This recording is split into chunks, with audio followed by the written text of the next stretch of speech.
hierarki tersebut dibagi menjadi 5 kategori kebutuhan dasar, yaitu psychological needs atau kebutuhan fisiologis, safety and security needs, kebutuhan rasa aman, love and belonging needs, kebutuhan rasa kasih sayang, dan rasa memiliki, esteem needs atau kebutuhan harga diri, dan self-actualization, kebutuhan aktualisasi diri. Kebutuhan dasar teori Maslow dapat diuraikan sebagai berikut. 1. Kebutuhan fisiologis. Physiological needs merupakan kebutuhan yang memiliki prioritas tertinggi dalam hierarki Maslow. Artinya, kebutuhan fisiologis ini harus dipenuhi terlebih dahulu ketimbang kebutuhan lain, karena kebutuhan fisiologis merupakan kebutuhan yang mutlak yang harus dipenuhi oleh manusia untuk dapat bertahan hidup. Kebutuhan keselamatan dan rasa aman atau security and safety needs. Kebutuhan rasa aman yang dimaksud adalah aman dari segi fisik maupun psikologis.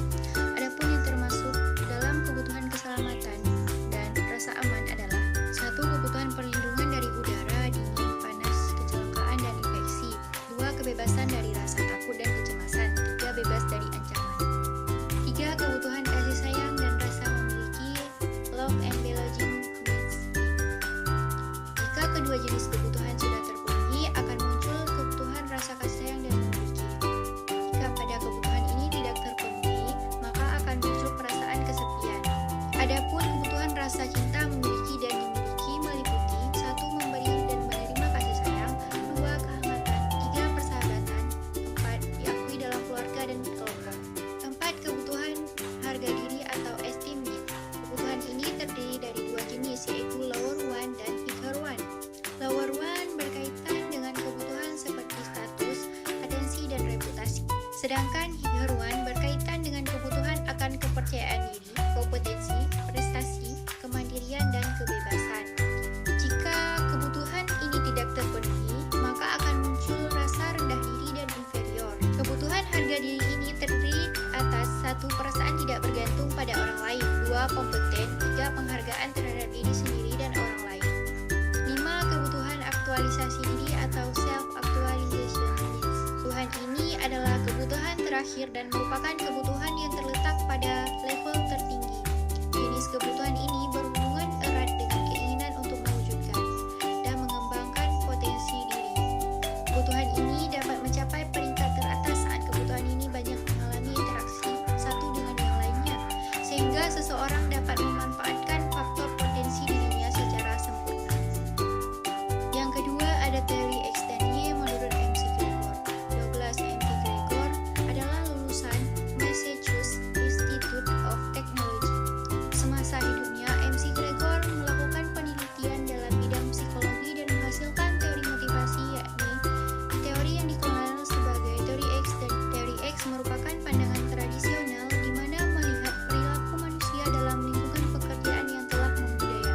Teori Y merupakan kebalikan dari teori X, merupakan cara pandang manusia yang lebih modern, melihat manusia dari sisi positif.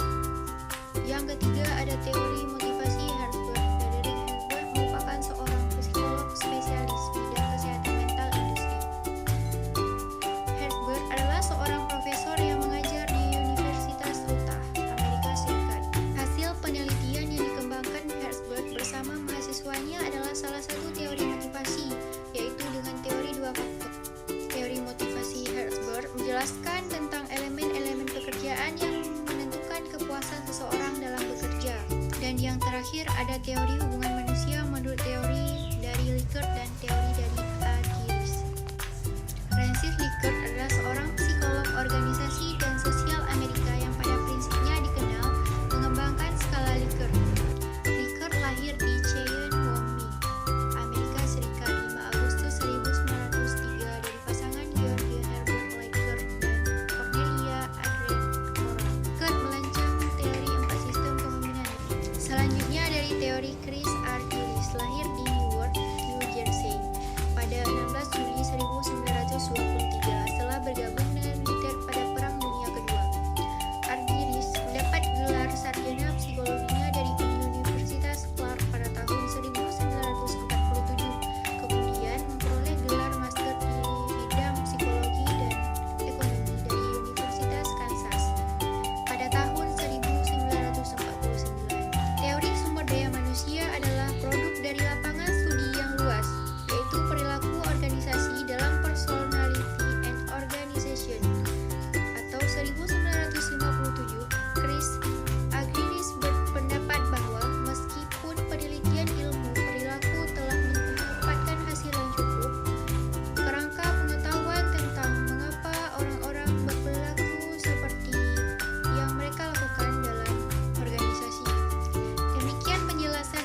dapat saya sampaikan. Jika ada salah kata, saya minta maaf. Saya ucapkan Assalamualaikum warahmatullahi wabarakatuh.